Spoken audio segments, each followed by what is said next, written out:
Get your pens ready because we're going to take notes today, right, Monica? We are. And if you got that PDF, it would be a good thing to print out, or at least just have paper handy. Yeah, there'll be lots of good note-taking opportunities. So I emailed everyone this morning. Did everyone get the attachment? If not, we can pop it into the chat. So I will, I'm going to encourage everybody, if you have questions, feel free to ask them as we go along. Monica's going to answer the questions at the end, but I'm going to be taking notes, and I'll make sure that if there's a question that we have it saved. But sometimes I see two things happen. I'll see a lot of people ask the same question, so I might be able to put it together and answer it for everyone. And if you don't put your questions as you go along, you know, we might forget about them or forget to go back and cover it. So feel free to put them in. And then, of course, Monica may answer it just naturally in her presentation. So I will make notes. You can put those questions into the chat. You could put them into the comments. You can send them to everyone. You can send them to me if you want it to be anonymous. And so feel free to do that. I'm guessing we're going to have a few more people join, but for all of you who came on time, I want to introduce Monica. Monica's someone who I worked with many years ago when I was at QVC. And wow, has her career just soared, you know, since those years. She is a retail veteran and has had a number of different roles that I think give her insights that will be very helpful. So she, you know, came from a broadcasting background, so she's got an eye for production, but she also worked at companies like Rue La La, in addition to, and holds a board position. Can you all hear that? Because of course, it's construction time at my house. You just knew they were going to start buzzing.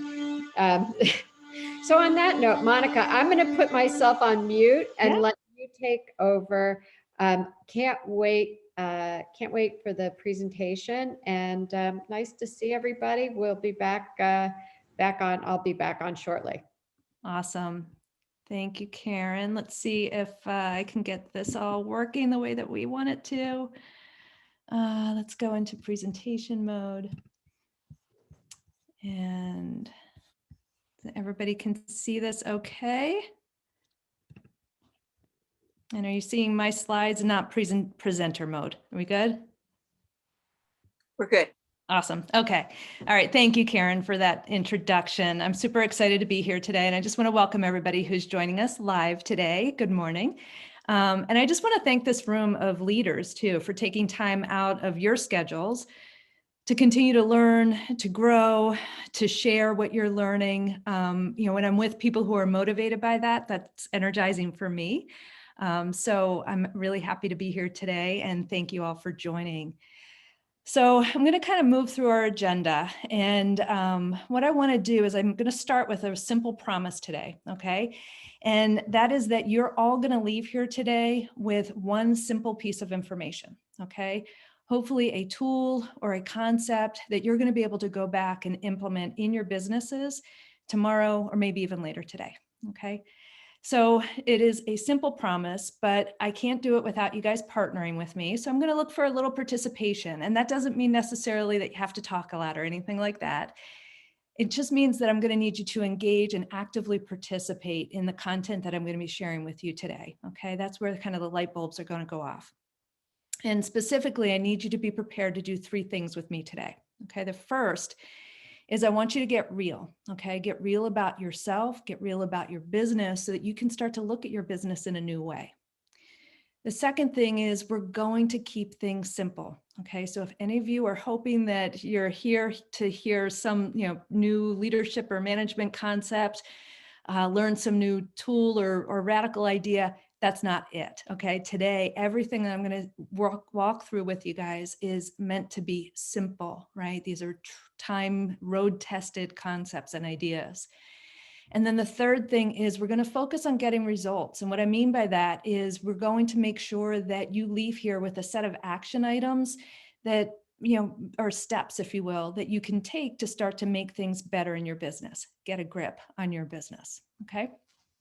So first, starting with getting real. Okay. I'm going to assume that you're all good with that. All right. So to get real together, what I want you guys to do is just help me understand a little bit about who you are. Okay. So I have 3 questions that I'm going to ask you guys, and you can just put your comments in the chat, and if everybody's comfortable with that, and then we'll be able to kind of get a sense of it. I can't see the chat at the moment, but I'll be able to go back and take a look at it. So, first question is, what role do you play in your company? Okay, so are you the owner of your business? Are you maybe not the owner, but you run the day-to-day in your business? Or maybe you run a function, or you manage a function within your organization, or maybe none of the above. Okay, so just kind of put your notes in the chat there.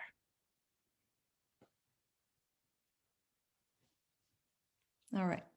Poll number 2, question number 2, how many people are in your business? Okay, so I'd love to know 0 to 20, maybe 20 to 50, 50 to 100, over 100. How many people are in your business? And then the third question is, I'd love to know what you know about EOS. Okay, so are you implementing EOS in your business? Are you conversant in EOS? Like you maybe have heard about it, but you haven't implemented it, and you want to learn more? Or EO what, right? Like, what are you talking about, Monica? I never heard of it. So want to get a sense of that. I'm just going to stop share for a second so that I can take a look at where we are. Chat. Okay, excellent. Good. All right, excellent. That gives me a good sense of what I need. Let me share my slides again here. Okay. I'm going to ask everybody to keep yourself on mute unless you're talking, because we can hear you. Okay. All right. Thank you, guys. That gives me a little bit of context, helps me understand a little bit more about who you are and the role that you play in your business. So thank you for that. All right. A little bit more about you. Okay. So that helps me understand who you are. Now, what I need you to do is going to feel a little bit silly. Okay. But I just need you to bear with me for a second. And before I get to that, I did mention to a couple of you guys when you were joining earlier that there is a PDF with basically this booklet here. And I'd love for you to print it out at some point, and I want you to write all over it because there's a lot of great stuff in what I'm going to share with you today. But put that aside for right now, okay? Don't go to the printer, just hang tight. And what I want you to do is I want you to, wherever you are, if you're sitting or if you're standing, I want you to put both feet on the floor. So uncross your legs if you've got them crossed, put both feet on the floor. And what I want you to do is relax and close your eyes for a second. And what I want you to do is kind of levitate or rise above your business. Okay, so I want you to fly above your business and look down on your business. I want you to look down on all the moving parts and pieces of your business, including you and your role. And once you're there, once you're floating above your business, you can open your eyes. And I want you to know that I want you to stay there today. And the reason I want you to stay there for the duration of our time together today is because I want you to be able to be open to and get some insights today that you're going to be able to take back to your business. And the only way we can do that is if we separate ourselves. There's a mathematician named Kurt Gödel. He was a contemporary of Einstein. And he said that you cannot be a part of a system and at the same time understand that system. Okay, so that's what I'm asking you guys to do today. That means that you need to detach and you need to look at your business in a whole new way. Okay, so that's what I'm asking you all to do to get real with me today.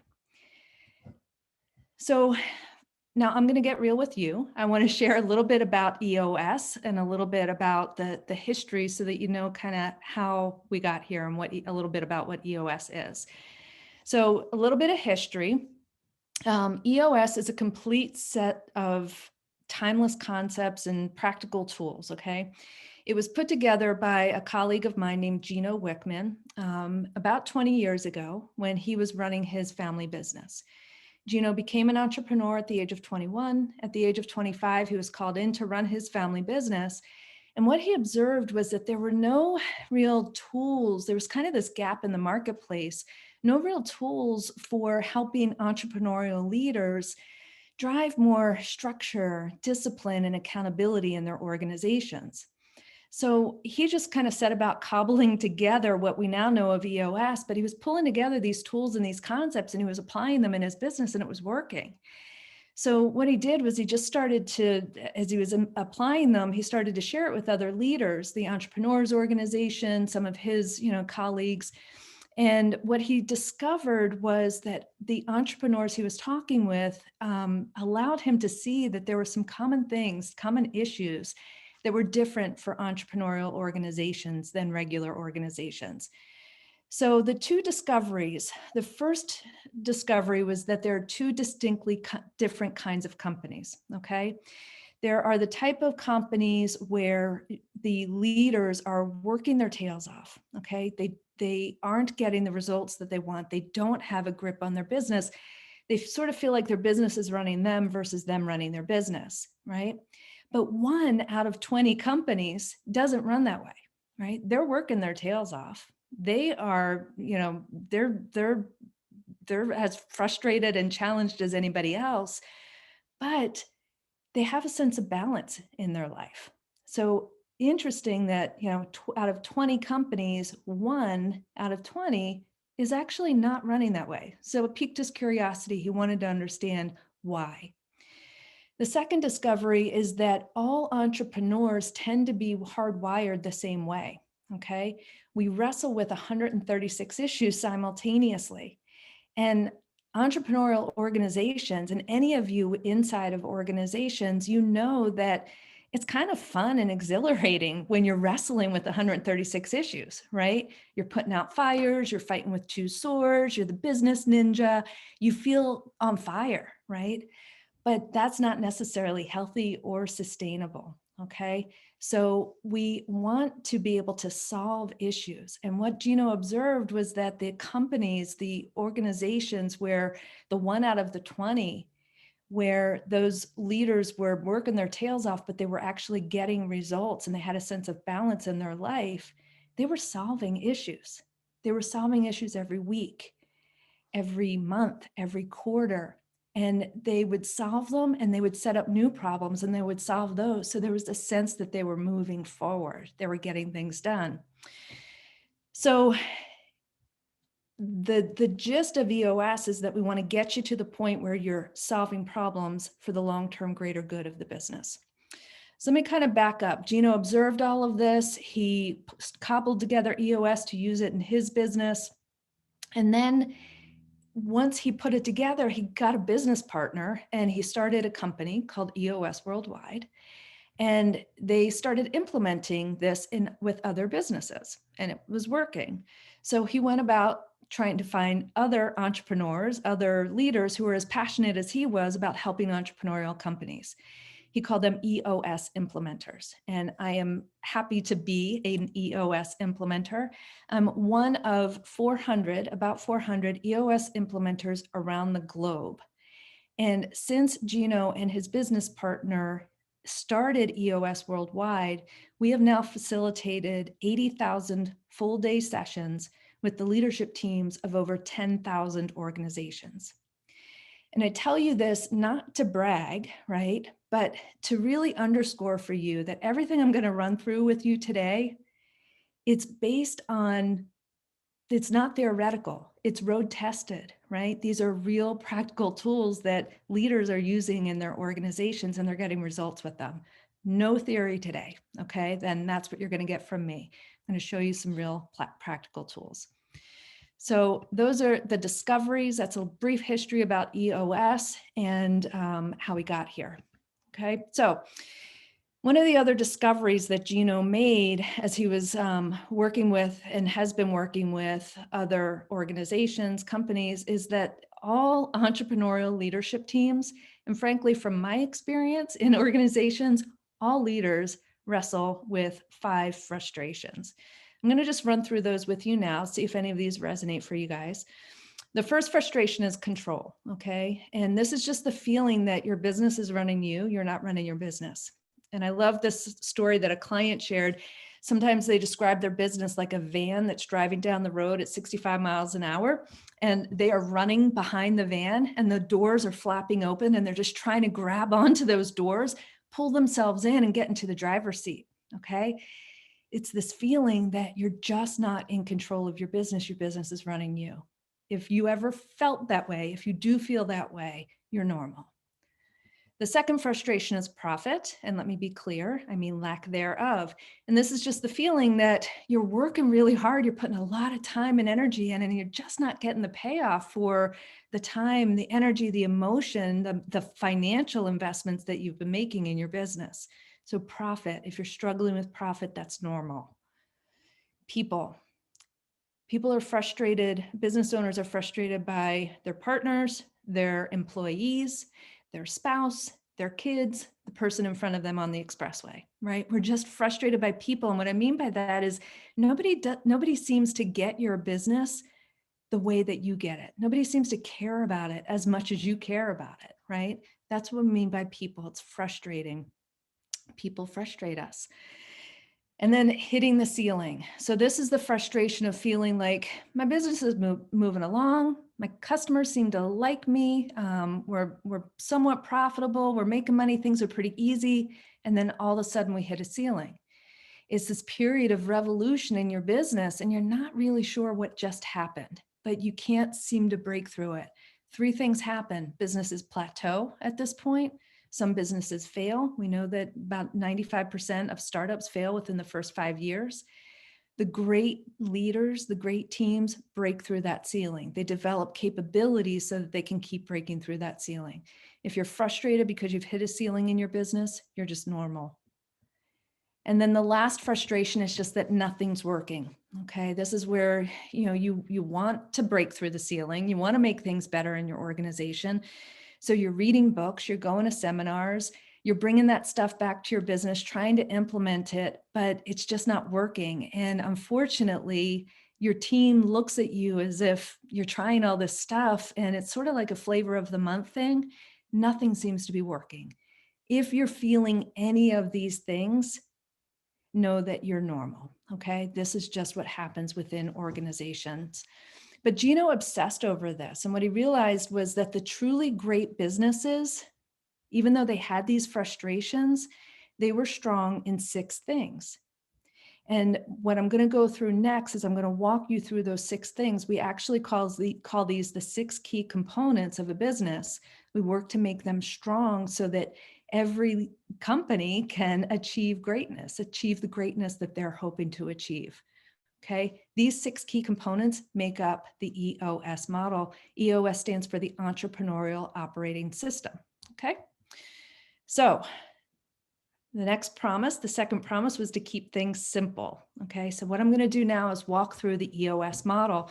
What I'm going to do is first run through it at a high level. Okay, I'm just going to explain the 6 key components, and then I'm going to get into the tools and disciplines with you. Okay. Feel free to grab your notebook or your PDF that if you printed it out and start to take notes on here, okay? So it all starts with your business at the center. The first key component is what we call the vision component.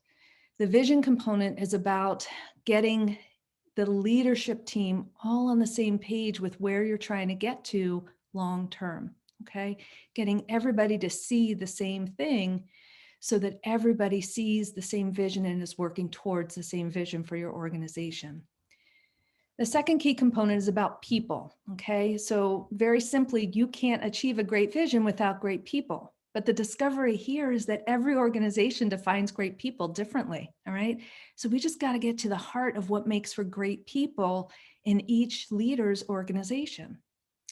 The third key component is what we call data. So data is just about running your business on facts and figures and objective information versus the feelings, the egos, the subjective information that often drives decision-making, especially in an entrepreneurial organization.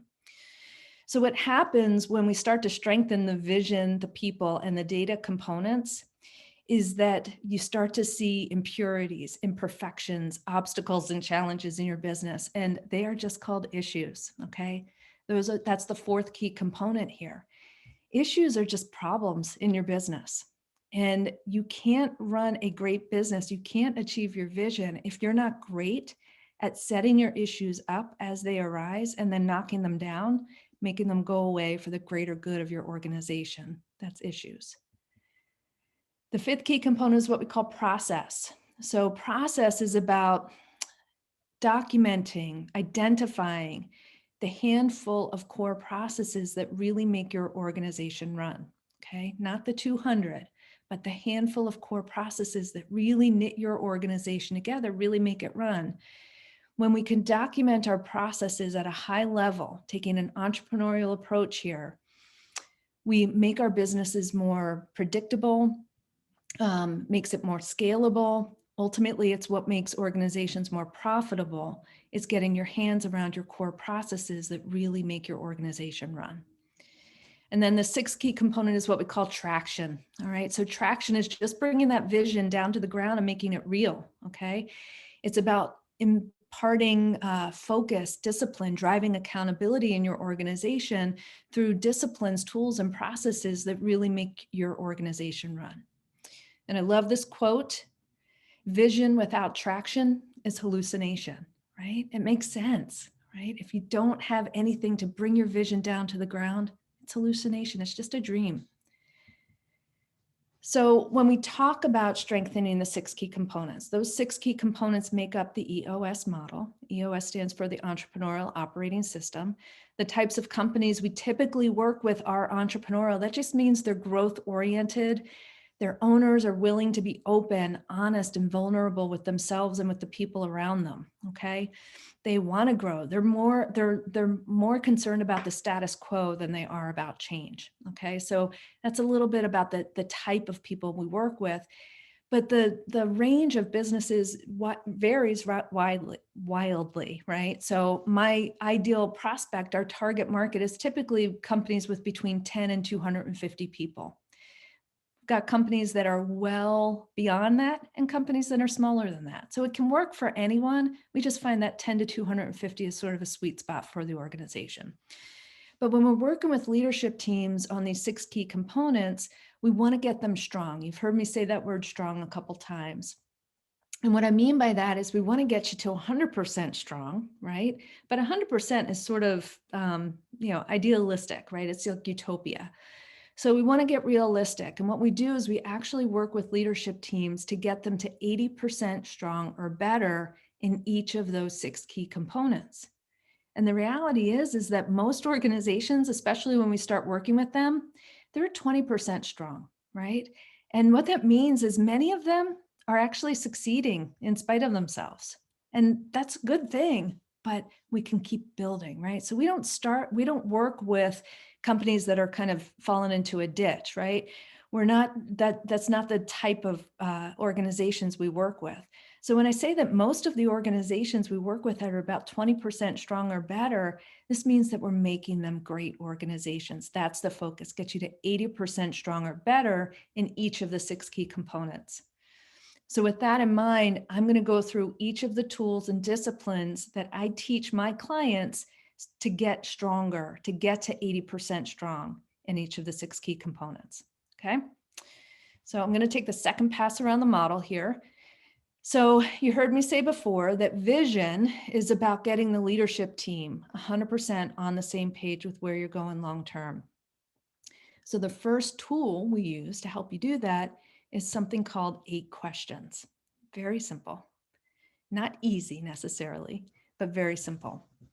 So we keep the answers to these 8 questions. Basically what we do is we just step back. And, my job's fairly easy here because I'm facilitating the leadership team to discover the answers to 8 simple questions. And we work to make sure that the leadership team is 100% aligned on the answers to these 8 questions, okay? So we don't move to question number 2 until we're aligned on question number 1. So this vision traction organizer is the tool that we use to help organizations align on their vision. It's in your handout. So you have this, you can use it, whether you have it in front of you right now, or you print it out and you use it later. I highly encourage you to use this tool. It's really powerful. So the 8 questions are, what are your core values? What is your core focus? What is your 10-year target, your marketing strategy? What is your 3-year picture? What's your 1-year plan, your quarterly rocks? And what are your issues? What's your issues list? I'm just going to go through them one by one for you here. So you can see this is a 2-page document. Okay, so this first page is what we call the vision side, and the second page is the traction side. It is a simplified approach to strategic planning. So core values. I think most of you are probably familiar with what core values are.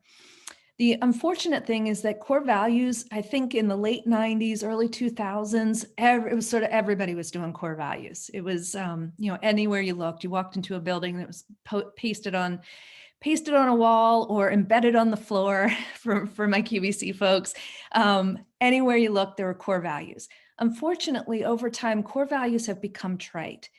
And some people put core values in place just because they thought they needed to have them, right? So they sat up in their office for a couple hours, they came up with some core values and they put them on a wall and they were done. When we talk about core values, when I work with leadership teams, I help them to discover their core values. We actually take a step back and we just say, what are the behaviors? What is it that we do day in and day out? What is it that we value? And how do we demonstrate that? So we actually step back to discover the core values of that leadership team and of the organization. And then we define them. And it's an awesome process of discovery where the leadership team identifies the people in their organization who just, if they had 100 of them, they think they could rule the world, right? So they begin to describe the characteristics of these individuals. Core values, if I didn't define it, are just a handful of core guiding characteristics. They define what you want from the culture of your organization. So by stepping back and sort of just assessing who's in our organization that we love, who's a great fit for our organization, the people that are already with us, and what is it that they do? What is it that we observe? And how do we get more of that? Because that's who we are, that's what we love. So we discover, we define, and then we live and breathe the core values, okay? The core values become the thing that you hire, fire, review, recognize, reward. It attracts people to your organization and it repels people from your organization because it's really clear that they're not going to be a fit, okay? So that's what core values are. Core focus then is the sweet spot in your organization. Okay, so some of you might know, the term sweet spot when you think about a golf club or a tennis racket. When the ball hits the racket or the club in the sweet spot, the ball just goes farther, goes longer, right? That's what we kind of mean here with core focus, right? Core focus has been called a bunch of different things. Stephen Covey calls it voice. Jim Collins refers to it as the hedgehog concept. Some people refer to it as a vision statement or a mission statement.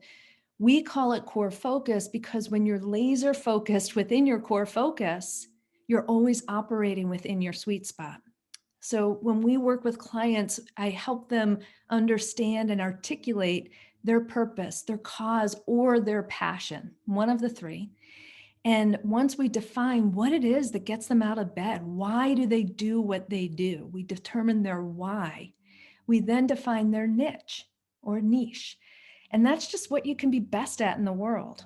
And when you combine those two things, it becomes your core focus and it helps you filter out the noise. It helps you really focus on the things that you can do particularly well, sets you up to compete differently in the marketplace. That's what we mean by core focus. 10-year target then is just a long range, energizing big goal for your organization. It's where you're trying to get to long term. Okay. Think about this as the Jim Collins referred to it as the BHAG, right? The big, hairy, audacious goal. I like that. Audacious is a little uncomfortable for me because I believe that your 10-year target should be achievable, right? The team that you're leading should be able to see it and believe that it can happen. 10-year target is just a number one energizing big goal for the organization. It can be financial. It can be an impact that you want to have in the world. It really can be anything you want, but it should be simple, easy to understand, and everybody should understand what it is and believe that you can get there. That's what we mean by 10-year target. What do you want from your business? Oh, and the timeline. So the 10-year target can be anywhere from 5 to 30 years out. Okay. So some teams like to say 5 years because they're maybe on a fast growth path. Other teams like to say 10 years. That's why we call it a 10-year target. 10 years just seems to be a good kind of far away amount of time, but not so far away that I can't actually see it. And some teams like to go a little bit further out. So anywhere from 5 to 30 years out. Like I said, it's just the number one big goal. The next question on the Vision Traction Organizer is, what is your marketing strategy? We take a very simplified approach to marketing strategy. Okay, this is not your go-to market strategy. This is getting the leadership team on the same page with who you should be talking to and what you should be saying to get the most out of your precious sales and marketing energy. Okay, so we answer 4 simple questions to clarify your marketing strategy, get you all aligned on who you should be talking to and what you should be saying. Those 4 questions first are your target market. So your target market is just stepping back and identifying the demographic, geographic, the psychographic makeup of your ideal prospects, the type of people that you want to be selling and marketing to. And we call this the list as well, because once you've defined that target market, you should be able to pull together a list of people who meet that criteria and start marketing and selling to them. And it should be crystal clear. So defining your target market is the first part of the marketing strategy. The second is your 3 uniques. Okay, so 3 uniques have been called lots of things. Value proposition is probably something that people have heard before. But your 3 uniques are just your 3 differentiators. They're the 3 things that set you apart from the competition, make you unique and special in the eyes of your customers. Okay, so you may have 2 uniques that are similar to your competitor, but you should never have 3. Okay, so your 3 uniques define who you are, separate you from the competition. And once you've all aligned on your 3 uniques, it should be used in all of your marketing materials, your website, any kind of marketing, advertising, communications with your customers should be all centered around these 3 uniques, and it should be consistent. Your proven process is just a 1-page document that defines how you take care of your customers from the second they think about doing business with you to the time they're long-term loyal customers of yours. This is an example of the EOS proven process. Okay, so when I work with clients, I share this in our very first meeting before they even engage with me, so they're really clear. They say, okay, so a 90-minute meeting, and then we'll do a focus day, 2 vision building days, and then we have these quarterly meetings. So it's a 1-page illustration that defines how we're going to work together. It reduces any confusion, any fear. It just makes things simpler when you're engaging with your potential prospects, your customers. And then a guarantee. Not every company has a proven process or a guarantee, but a guarantee is just a pledge or a promise that reduces the fear of adoption, right? It removes obstacles or barriers during the selling and marketing process.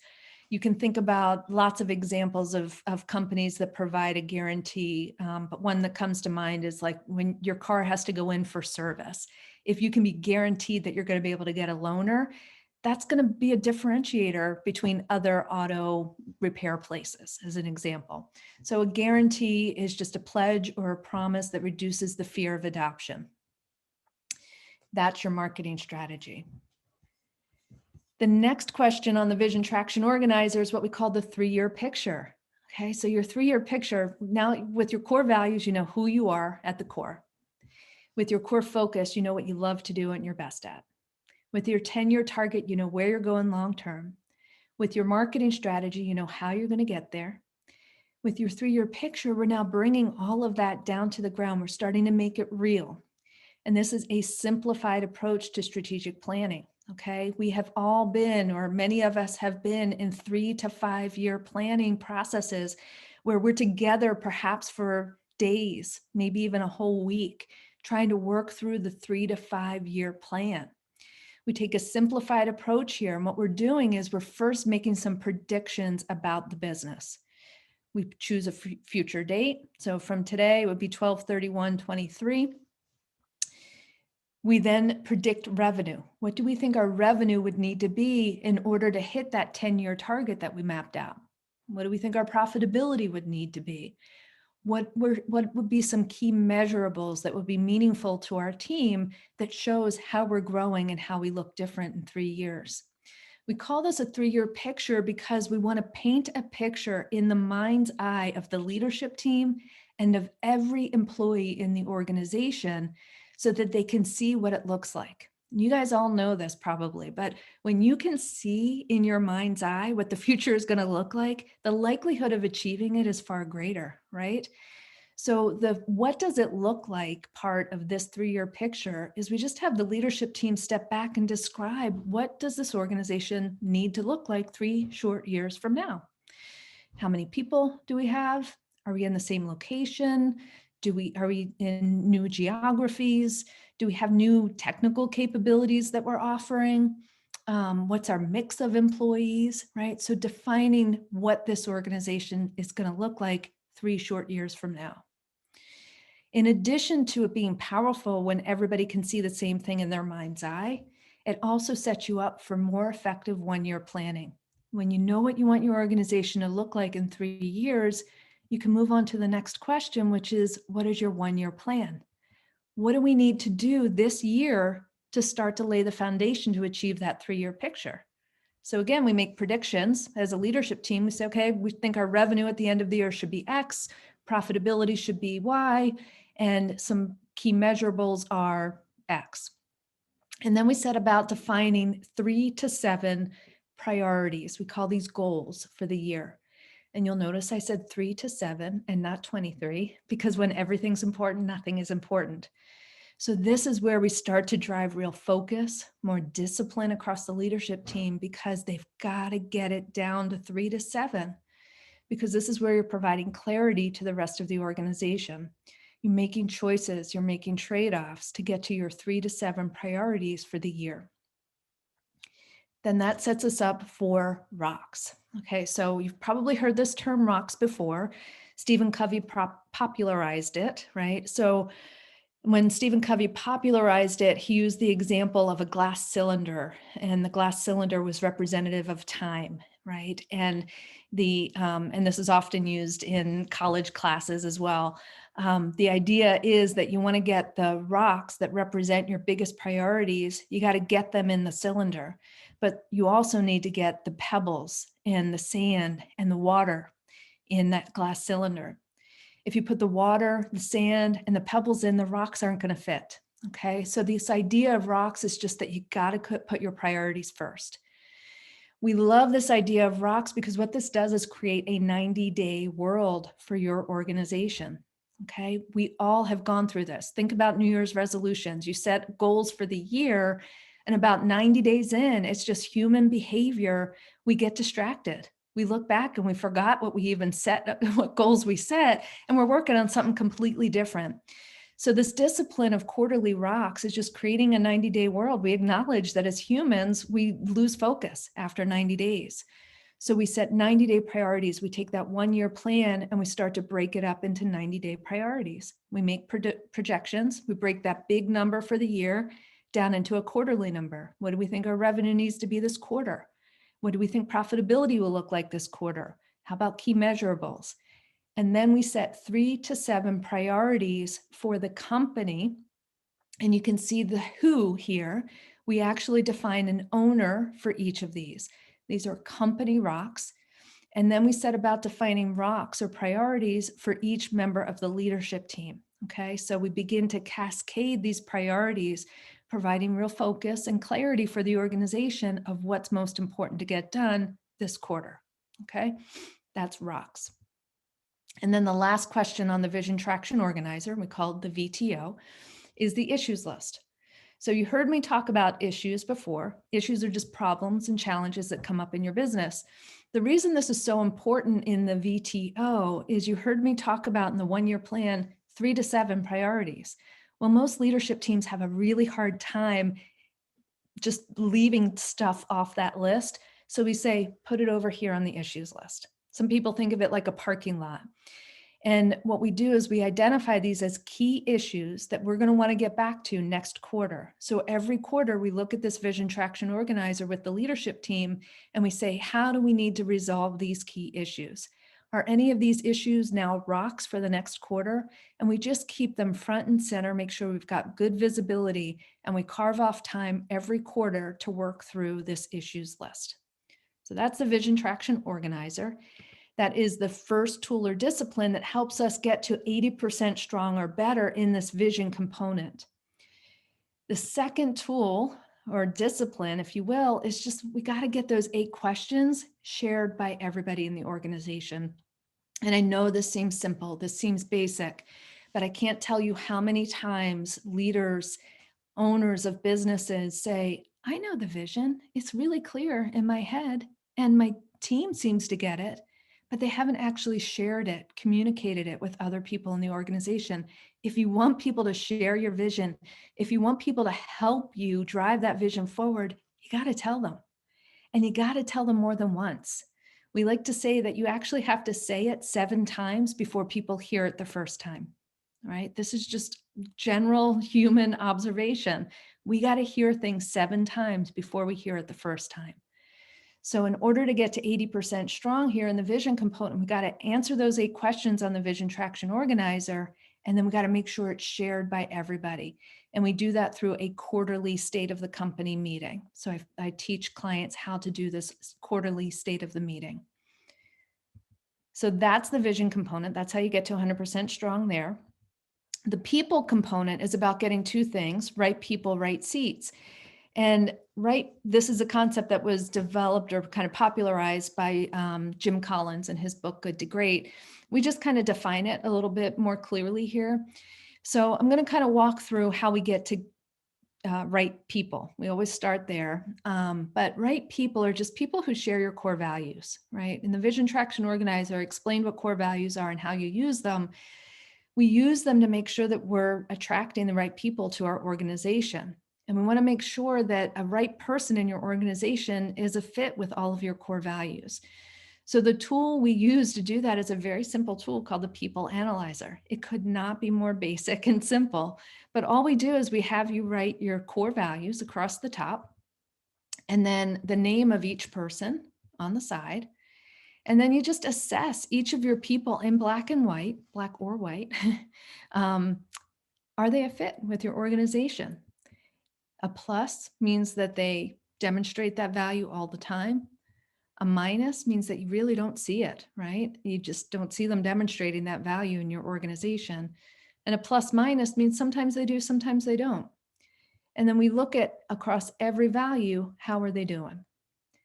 And then we use this as a mechanism to actually communicate with our team members, right? So now we have something in black and white. We're able to sit down and put a little bit of substance against our feelings, right? So maybe sometimes you guys have had this experience. Something's going on with Martin. I don't know what it is. I can't quite put my finger on it. I mean, he does an okay job and he's an okay person, but there's just something off about Martin. I can't put my finger on it. Sometimes doing this People Analyzer allows you to look at your person against your core values and say, you know what? There's something about him being humbly confident. I'm not seeing the humble part of this. And that's what it is. So now we can sit down and have a conversation with Martin and say, hey, remember when we hired you? We shared these core values. I'm not seeing a couple areas here. And let's talk about that. Let's figure out how we can get you to either demonstrate that value or potentially to some realization that that's just not a fit. There's something that's off, that's not a fit within this organization. But in order to have that conversation and make that a relevant conversation, you got to set the bar, right? Because if Martin sees that, that he's a minus and humbly confident, but Ellen's a plus minus, well, so what? Well, if your bar is that really for humbly confident, you should be a plus. That's our bar as an organization. That's our minimum, right? So we want everybody to be at or above this bar. So if you've got 5 core values, you want to have some mix of plus, maybe 3 pluses and 2 plus minuses, but you're never having a minus, right? It's never okay to not demonstrate a core value because it's core. It's who you are. So that's the people analyzer, and that's how we assess right people in the organization. Right seats, on the other hand. Right seats are people in your organization with the God-given skills, talents, and abilities to do their job well, right? You know it when you see it. When somebody is a right seat, they perform really well. But we take a structure first, people second approach, okay? So even though I talked about what right people means in your organization, the way we get to right seats is by looking at structure first. And the tool that we teach, this is actually the very first thing I work with a leadership team on, is we look at the structure of the organization. We create the structure of the organization. So just like I had you do earlier today, I said, separate yourself from your business, rise above it. I do the same thing with leadership teams when we go into this exercise of developing their accountability chart, okay? This is different than an organization chart, and you'll see why in a second here. So the accountability chart starts with this general premise that every organization at its most foundational level has 3 major functions. Every organization has a marketing and sales function where you're going out creating demand and then converting that demand into sales. Every organization has a handful often of operations functions, right? Where you're creating a product or delivering a service or both. Every organization has some kind of finance function where you're tracking money coming in and out of the organization, managing big investments, capital investments, things of that nature. We set about with leadership teams customizing this for their organization. Sometimes marketing and sales breaks out into 2 separate functions. Sometimes operations breaks out into production and fulfillment. Sometimes finance breaks out into finance, HR, IT, right? So we customize it at that level. But we also have this fundamental belief that every organization has a 4th major function, and that's called what we call an integrator. You can already see that we're not big fans of titles here, right? Because titles can be ego-driven. So we try to think about the work, and what is it the work that an integrator does? Often this is a president, sometimes it's a CEO, sometimes it's a COO. But what is it that an integrator does? They work to harmoniously integrate all of these other major functions so that everybody can be off doing what they need to do, be successful, and the integrator runs interference, make sure everybody's set up to be successful. When we customize this accountability chart in organizations, what we find is about 50% of the time, especially in organizations where the founder is still very active part of the business, organizations have a visionary function.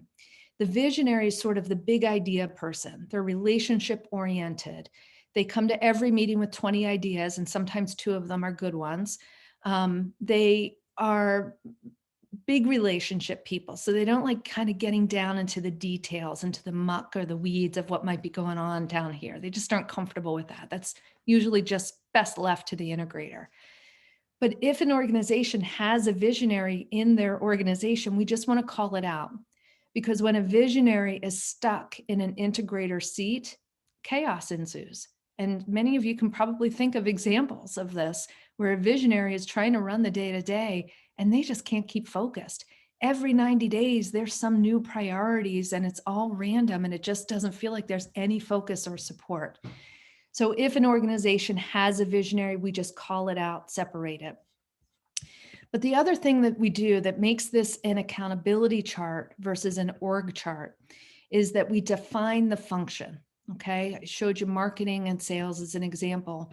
And then we define the 5 roles. And you can see I have not put any people in here yet. We're defining where is our what's our strategy, and then what is the structure we need to get us there. We define these functions, and then we define 5 roles. We try to make this very simple. We're not doing any multi-page job descriptions here. We're describing what is it that this role is going to do. Because when we can describe that, we can distinguish it from the other functions, and it becomes a lot clearer about what marketing and sales is going to do versus operations, right? So some examples of what I mean by the roles. So we use this acronym called LMA to describe any role that has accountability for people, okay? It stands for leadership, management, and accountability. So that just means that whoever's leading up this marketing and sales function has responsibility for people. Maybe they also have responsibility for marketing. They have to hit the sales numbers.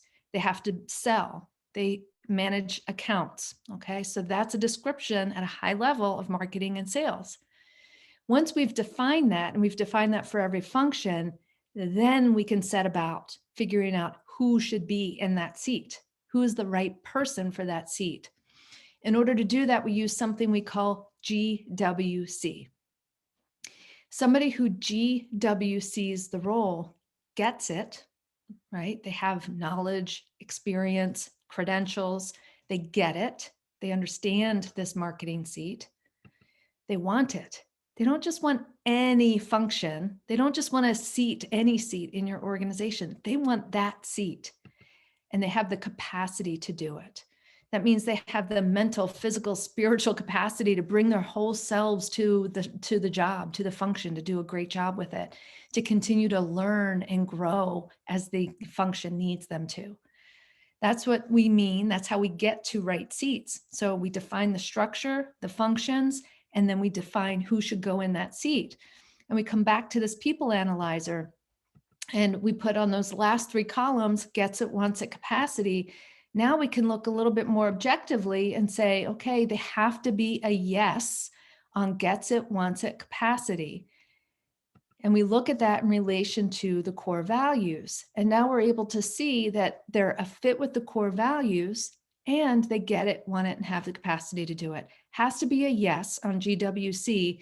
The only time you might have a no on GWC is with capacity, because sometimes there are people who are great in our organization. They've demonstrated that they can learn, and they're great at every job you put them in.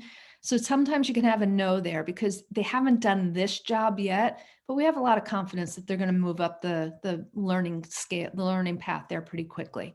Same thing for new hires. So this is how we use the people analyzer to assess in black and white, is somebody a right person, and are they in the right seat? Okay. Now, so this is the function, and now this is what it looks like when we start to build it out for the entire organization. So we do it at the leadership team level, and then we build out functions for every team. Okay. Now, there are 2 types of people issues you're going to experience. The first is you might have right person, wrong seat. Okay. So these are people who fit your culture like a glove. You love them, and they love you, but they just don't get it, want it, or have the capacity to do the job. They're just not able to perform. If that's the case, hopefully you have another seat in your organization, and you can put that right person into a seat that's really right for them, something that they do get, that they want, they can continue to grow and excel in. If you are a for-profit organization, then you got to make those changes, right? We can't have people in roles who are a right fit in our organization, just keep them around because we love them. We got to make sure that they're in a seat where they're providing value to the organization. So if you are a for-profit, even if you're a not-for-profit, you got to have right people in the right seat. The other kind of people issue you're going to experience is wrong person, right seat. Okay, so this is where you have somebody who is really good at their job. They're killing it, but they're really negative. They don't fit your core values. They are really doing more harm than good often. Often they are in maybe your sales function where they're out meeting with your clients and your customers, and they're not representing you the way that you want them to, right? They're negative in every meeting you're in with them. Wrong person, right seat. These are hard decisions to make, right? They're pulling the numbers in, but if they're a wrong person, you got to figure out the right time to make a change there because they're gonna kill you long-term. Okay, that's two kinds of people issues: right person, wrong seat; wrong person, right seat. That's how we get to 100% strong in the people component. Okay, data. So data, I love this quote here. I'd like to start with it. If we have data, let's look at the data. If all we have are opinions, let's go with mine, right? We have kind of seen this in action, right? Data, like I said before, is about running your business on facts and figures, objective information, rather than the feelings or the egos that drive decision-making in organizations. Data is what helps you make better decisions, right? So the way we get to 100% strong in data is we help you create a scorecard and then make sure that you've got measurables. So I'll go through the scorecard first. Very simplified approach to creating a company scorecard. What we do is we actually start with 13 weeks of data at a glance. And the way this works when I work with clients is we actually have you step back, and we use this example of imagine yourself on an island somewhere. You don't have any access to technology. Somebody, cabana boy or cabana girl, comes up to you, hands you a sheet of paper, and you can look on that sheet of paper and know exactly how things are going in your business. It gives you an absolute pulse on your business. So that means you got to look back at those measurables, right? Create measurables that are aligned with your organization, aligned with those roles, those functions that we defined. Helps you know that all the right stuff is happening in your business. So we start with defining 5 to 15 measurables, and often companies will have two things happen. They have no measurables or they have way too many measurables. We try to get you to 5 to 15 measurables that are really going to give you a pulse on your business. And then we define a goal. We like weekly goals in EOS because we can look on a week-to-week basis on how things are going. And then we define who owns it, who's the driver of that measurable on a week-to-week basis. And then we are going to create 13 weeks of data at a glance so we can begin to see, again, in black and white, how are we doing week to week? We break it down to a quarterly view because we want you to be able to see weekly, how are you doing? How does that line up from week to week? And within that quarter, within that 90-day time frame, you begin to see trends and patterns in your business and you can react to them sooner, right? Often what happens when companies have no scorecard or they're looking at the wrong numbers, they can't respond to something or they don't respond to something until 4 quarters later. And then they're trying to spend a lot of time figuring out what happened, right? By looking at a quarter at a glance, you're able to react and respond to what's going on in your business more real time. We try to align this idea of a scorecard and create measurables at every level in the organization. So the leadership team has a scorecard that gives them a pulse on their business that they're looking at on a weekly basis. Then every team has measurables so that they're keeping track of what's going on and how are they doing in their business. And then we distill that all the way down into the business so that eventually every person in the organization has 1 or maybe 2 measurables that they're responsible for keeping on track, helping you to achieve your vision for the organization. And that's what we mean by measurables. Okay, so data, getting to 100% strong or 80% strong or better in the data component. You've got a great scorecard that works for you, and everybody in the organization has a measurable that I'm responsible for helping to keep on track, a number that I'm responsible for helping to keep on track. So as I said before, once all that is starting to get clear, you're getting stronger in those 3 components, you're going to have issues. And this is probably the most, my perspective, one of the most powerful tools in the EOS toolbox. And this is issues. Like I said, issues are just problems in your business. but it's more than just identifying and solving problems. It's really creating a culture in your organization whereby anybody in the organization is able to raise their hand and say, I got an issue. I need help prioritizing and solving it. You create a culture where it's okay to bring issues to the table. And I know that I am as guilty as anybody. I know I have said in my career, bring me solutions, not problems. Well, you just closed a door, right? You got to create a culture in your organization where it's okay to say, I have an issue and I need help solving it. I need the collective wisdom of a group to help me solve it. It's okay. And in fact, it's really powerful. So we are big advocates for creating an organization where it's okay and actually encouraged to raise issues, but then we teach you how to solve them. Okay. So it's not like you're dumping it. I love this, the 3-minute manager, the 1-minute manager meets the monkey. It's this illustration or this book where all the direct reports come into the manager's office. And every time they come in with monkeys that represent problems in their business. And they bring them into the manager's office and they keep leaving them there. So the manager has all these monkeys around them, right? That's what it can feel like. That's not what we're advocating for here. What we do is we help you define a way to prioritize those issues, identify and solve them. And I'm going to walk that through right now. So again, this comes from another one of Gino's observations where as he was working with leadership teams, he observed and he was frustrated because they would get into a room to identify an issue and they would discuss the heck out of that issue. Discuss it and discuss it and discuss it, never actually identifying anything, never actually identifying the true root cause of that issue. So the way that we work to help you solve issues and prioritize them is we have to start with prioritization. If this is your issues list over here on the right, what we do is we have you go through the process of saying in our team meeting, what are the top 3 issues we've got to solve together this week in order to know that we've made great progress coming out of this meeting today?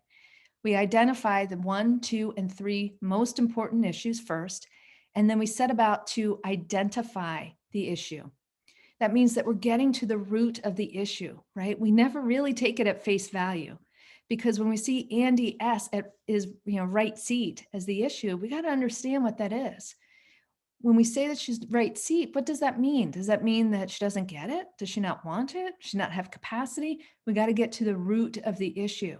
Once we all understand the issue the same way and we know what solved looks like, right? I like to think about identifying the issue is really clarifying the bullseye, right? If you think about archery, the identification is creating the bullseye so that we know when we hit it, we've actually solved it. We know what solved is going to start to look like.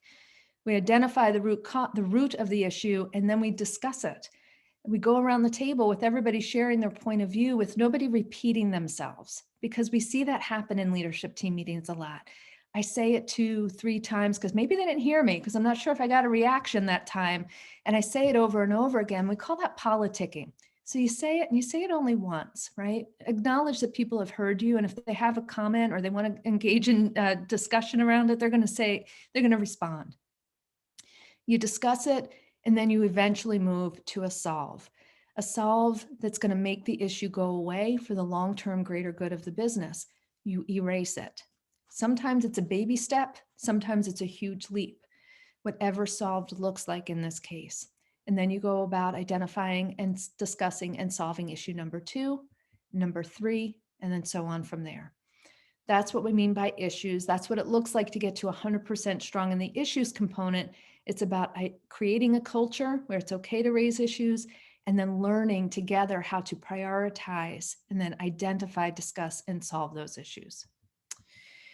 The 5th key component is the process component. Okay, so in my career, I think I often gravitated towards process.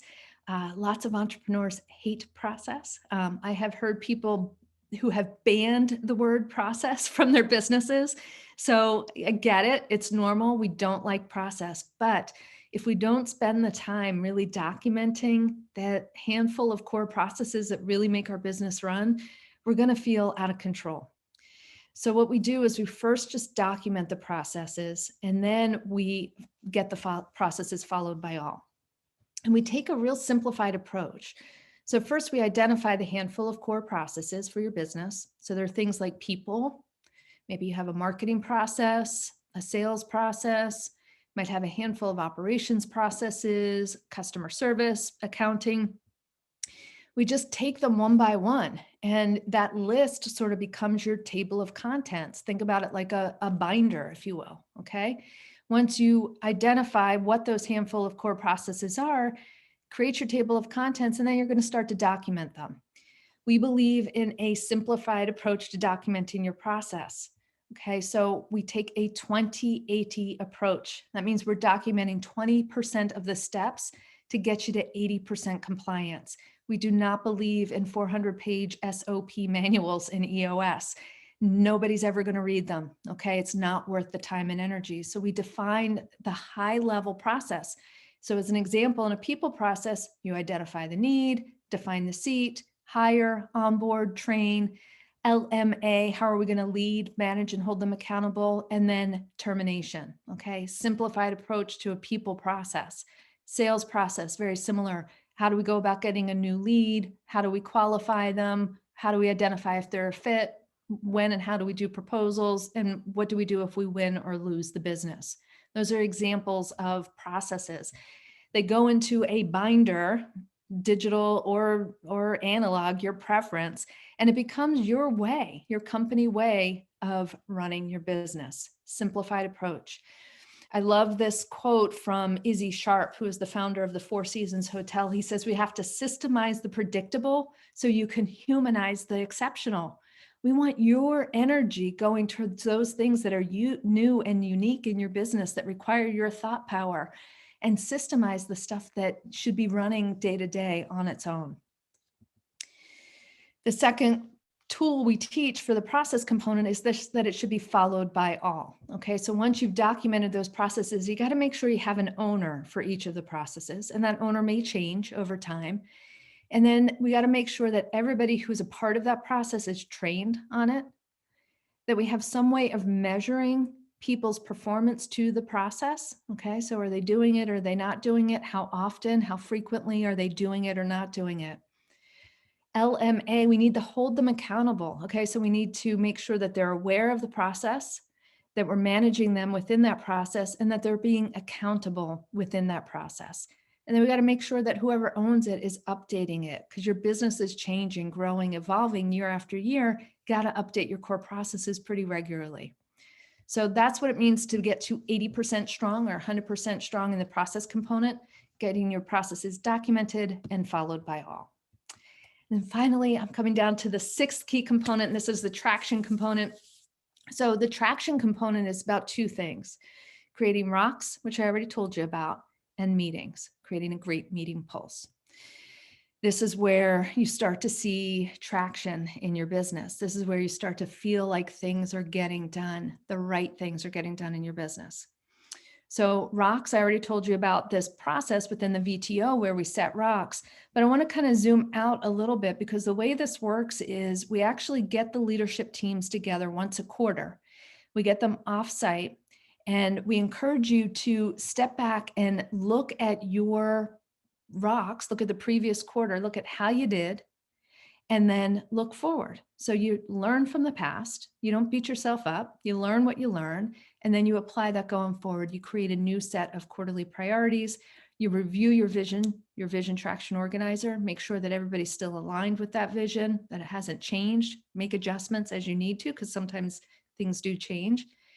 And then you go back into your business and you share that through a state of the company meeting. That's where you're getting the whole team together and you're sharing your quarterly priorities. You're letting the team know how you did last quarter, sharing your quarterly priorities, reminding them about the vision for the organization, the values, all of that, and keeping the team engaged. Okay, so that's what we mean by rocks. It's really creating this 90-day world across your entire organization. The second thing is meetings. And I know that many of you are probably saying, like, what? Meetings? Meetings are like the bane of my existence. I can't stand them. I have 30-minute meetings back to back. They're horrible. I thought that too.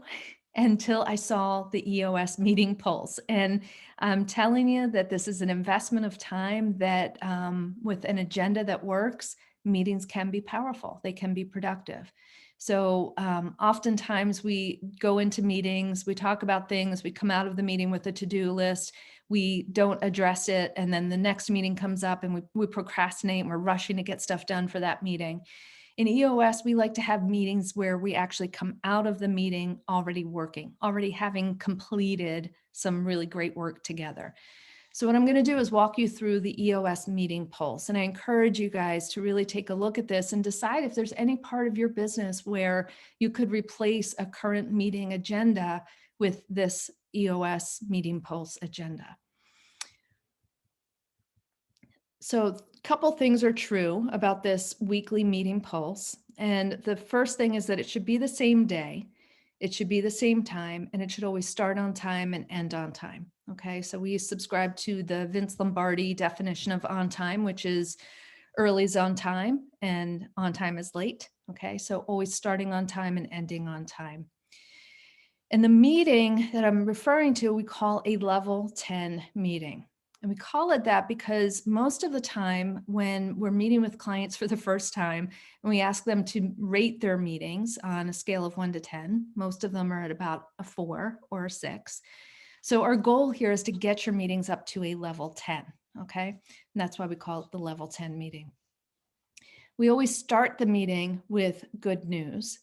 And that's just with everybody going around the table, sharing one piece of personal good news, one piece of professional good news. What that does is it helps us transition from working in the business to on the business. And it also just reminds us we're all human, right? When we share personal good news and even professional good news, we learn a little bit about each other every week, right? So this is a weekly meeting. We start with 5 minutes, everybody quickly doing good news. And then we go into what we call reporting only. Okay, and this is where we're reviewing that scorecard that I talked about earlier. We're reviewing it, reviewing each measurable with the person who owns the measurable, very simply saying it's on track or it's off track. Anything that's off track, we're not discussing, we're going to drop it down to our issues list. I'll get to that in a minute. Then we review our quarterly rocks. How are we doing? Are they on track or are they off track? With the person, the owner of each of those rocks, indicating whether it's on track or off track. No discussion if for either way. If it's off track, we drop it down to your issues list. And then we share customer and employee headlines. These are just, things that we might need to know about. So-and-so is going out on maternity leave. So-and-so is coming back to work. This customer just called and she was over the moon with what we did for her with her job. Super happy. Just want to make sure everybody's aware of that great job. Reporting only. And then we do a review of our to-dos. To-dos are 7 to 14 day action items that usually come out of the IDS, which I'll get to here in a minute. There are things that I committed to do in the last meeting, and we're just looking at each other in the eye and making sure that it's getting done. 90% of your to-dos should be getting done week to week. That's what a good, healthy team looks like. And then this agenda too is a running list, right? So we're seeing the same agenda week in and week out. It's not changing. So to-dos are moving off in some cases, and then new to-dos are coming back on. And then your issues list. Okay, so now we're going to spend 60 minutes out of a 90-minute meeting IDSing. I already told you what IDS means: identify, discuss, and solve. All we do is take this list of issues we have, we prioritize which ones we should talk about right now, discuss them, and solve them. Okay, we always identify them at the root, discuss, and solve them. Those solves usually result in some kind of to-do. And then we conclude the meeting, always making sure that we're ending on time, but we conclude by making sure that we recap our to-dos, so we're clear on who's doing what coming out of the meeting. We decide if there's any cascading messages. Is there anything we just talked about that we need to share with anybody who wasn't in the room? And then we rate the meeting. We always rate it with between 1 to 10, 10 being the best, so that we're always improving together as a team, okay? We conclude, we always end on time.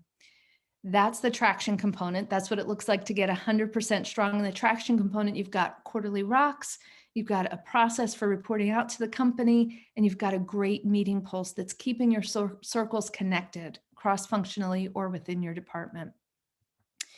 That is the EOS model.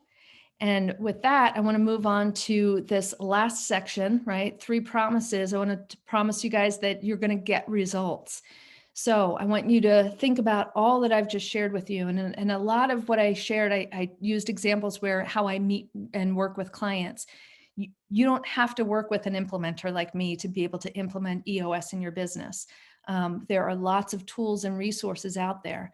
Many of our clients find either they've tried to implement on their own and they realized it was very difficult, or it just wasn't for them, right? It's not that it's difficult. It's just they weren't able to separate the process of implementing EOS with what they needed to do to run their business day in and day out. So an implementer augmented it, helped them get the results that they wanted faster. So I'm going to run through some of the foundational tools that I want you to keep in mind that you can start using today that were in this handout. Help you start to get to closer to 80% strong in each of those components. So you have a vision traction organizer. I definitely encourage you to start to use that, to begin to fill it out, to assess, do we have core values defined? Do we know what our core focus is? Have we clarified where we think we're trying to get to long-term? Do we know who our customers are? So start to answer the questions in that vision traction organizer. The second foundational tool is the accountability chart. So if you know kind of where you're trying to get to and what your strategy is, you have a structure in place that's going to support it. So take a little bit of time and think about the accountability chart. Structure first, people second. Create this right structure, create the functions. Decide, do you have an integrator in your organization? Have you been clear about that role? Have you defined all of the roles across your organization? Start creating rocks. If you do nothing else, one of the first things I do with clients is we start with their accountability chart and we create their first set of rocks before we even do the vision traction organizer, because it starts to create that discipline. It starts to drive accountability. It creates more focus in your organization. And then the meeting pulse. So the meeting pulse is that level 10 meeting. I love the level 10 agenda. If it's not for you, try to get some other meeting in place where there's some predictability, where you are able to keep your circles connected and where you're focused on issue solving together. That's where you feel like you're getting traction in your meetings. Your meetings are working and you're seeing results immediately from your meetings. And then the last foundational tool is a scorecard. Create a scorecard. Decide, do you have measurables, and are those measurables really giving you a pulse on your business on a week-to-week basis? All of those foundational tools are in the workbook that I shared with you. And then some additional resources. So EOS Worldwide, definitely visit the website. There's a lot of great stuff there. The Traction Library. So Traction is the book that was written by Gino Wickman. It is written almost like a self-guided tour of EOS. Great book. And for those of you who joined today, I would love to send you a book. You can see over my shoulder, I've got lots of copies. So I'd love to send a book to you, complimentary. So please, if that's something you're interested in, please drop us something either in chat privately with your address on where to send that. Happy to get a book off to you. The other books in the EOS library are a book called Get a Grip, again, which I recommend. It's written more like a fable. And it's just easy to read, helps you understand kind of what it looks like to go through the process of implementing EOS in your business. The book Rocket Fuel goes deep into this idea of visionary and integrator, and goes deep to help us understand how those two roles can work well together inside an organization. And then a really short self-help book is called What the Heck is EOS? It's a very short book, and it's a great one to hand out to employees for companies who are implementing EOS. And then How to Be a Great Boss is a deeper dive on getting better with leadership, management, and accountability, managing people in your organization. On the EOS Worldwide website, there are downloadable tools and videos. So a lot of the stuff that I shared with you today, you can go deeper on the website. There is a subscription service called Basecamp, so you can pay a monthly fee and you can go even deeper into the tools and disciplines if you wanted to implement them in your business. And then EOS implementers, I am one of 400. And in the greater Philadelphia area, we've got about 13 other EOS implementers. There's a bunch up in New York, all over the United States. We've got implementers. If that's something you'd be interested in, please reach out. Happy to connect you with somebody where you can learn more on that front. And then my final thoughts for you guys, my parting words are the following. Choose and use a system. Okay, so whether or not you use EOS as an operating system for your business, use something. Some people use OKRs, some people use scaling up. There are different tools out there, but choose and use a system. You need that support. It provides the structure, the focus, the accountability that you need in your organizations. And you want to get what you want from your business, right? This is how you are going to be able to get what you want from your business. So you're not dealing with all those frustrations that I shared with you earlier today. You can start to pick them off one at a time. And then I love this quote from a client. I've never felt so alive and in control. I own the vision for my future and the ability to share it with others and get them on board. Here's the best part. I'm 41 years old. I can only imagine what's possible, right? So think about that. I think it's a great testimonial for EOS, but really just the power of getting in control of your business, getting clear on the vision for your organization, implementing tools and processes to help make that vision a reality. And that's it. Thank you guys for being with me today on this. I'm going to stop share so I can see you guys and answer any questions that you might have. Thank you. I have the book, and for those who are sending, it's a real book, so we really need your address. If you help me, that would be helpful. I put my email, I put Monica's email into the chat because she's going to send you a book, right? Yep. Yes, absolutely. Okay. So thank you. You're welcome. Anyone have questions for Monica? It was, first of all, what amazing presentation, very well explained, and just some great principles. And, you know, some things like, but it's just a solid reminder, like, hey, I could be more effective if I start to do some of this. So absolutely. Yeah. Any questions? Everybody's hungry for lunch? Yes.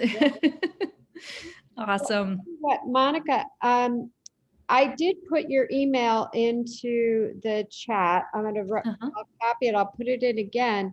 There's a lot to digest here. So I think that, if you have questions, you reach out to Monica, you can reach out to us, we can connect you. You can email us your real address and we'll get them to Monica or send it to Monica to get your book. Absolutely. And, if you want more information, if this is something that they were interested in getting more involved with, you can reach right out to Monica for, figure out how to do that. Yeah, please do. Putting your email in there. I'm trying to talk and type at the same time. That's all right. Yeah, it's just monica@theallelegroup.com. Yeah, so, and please, if you're interested in a book or anything else, but thank you, Karen, for the opportunity to be able to share all of this. Happy to answer any questions privately or, whatever you guys want or need. Happy to do that for you and your journey. listeners. We Yeah, want you all to be super successful. absolutely. Yes. All right. Thank you very much. You're welcome. Thanks, everyone. It was great to see you all today. Thank you.